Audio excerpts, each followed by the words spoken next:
નમસ્કાર।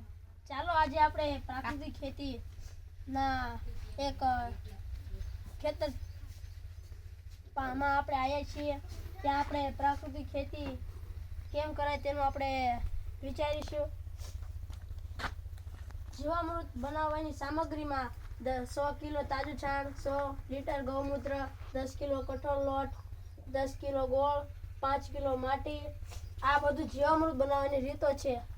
તેમાં જે પ્રાકૃતિક ખેતી કરતા વ્યક્તિ છે તેમનું નામ જીવરાજભાઈ ડાભી છે।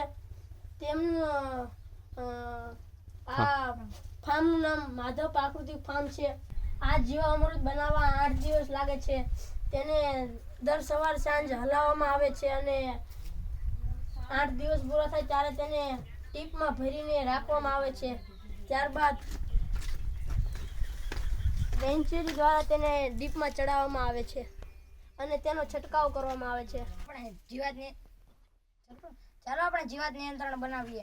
આ જીવાત નિયંત્રણમાં 20 લીટર દેશી ગાયનું ગૌમૂત્ર હોય છે અને લીમડાના પાન, ધતુરાના પાન, કરંજના, સીતાફળના, બીલીપત્રના અને આંબાના પાનનો ઉપયોગ કરવામાં આવે છે અને તે 45 દિવસે તૈયાર થાય છે।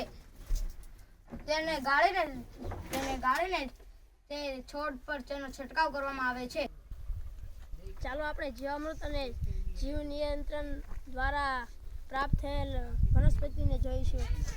આ આપણે ઓર્ગેનિક ખેતીના ખેતરમાં આપણે આવ્યા છીએ। તેને જીવામૃત અને જીવ નિયંત્રણ આપવામાં આવે છે। તેનો છોડ 5 થી 6 ફૂટ જેટલો લાંબો હોય છે અને તેમાં લાગેલ ઝીંડવા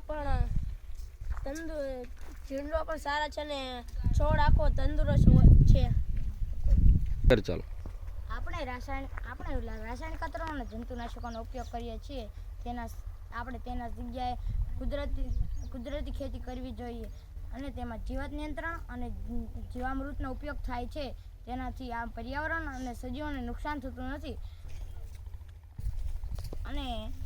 અને જીવામૃત અને જીવ નિયંત્રણ કાંઈ નુકસાન કરતું નથી। રાસાયણિક ખાતરો અને જંતુનાશક દવાઓના કારણે માનવને હૃદય, ફેફસા જેવા કેન્સર જેવા રોગો થાય છે અને આવડી પ્રાકૃતિક ખેતી કંઈ નુકસાન કરતું નથી। પર્યાવરણ અને સજીવોને લાંબુ આયુષ્ય આપી શકે છે। આભાર।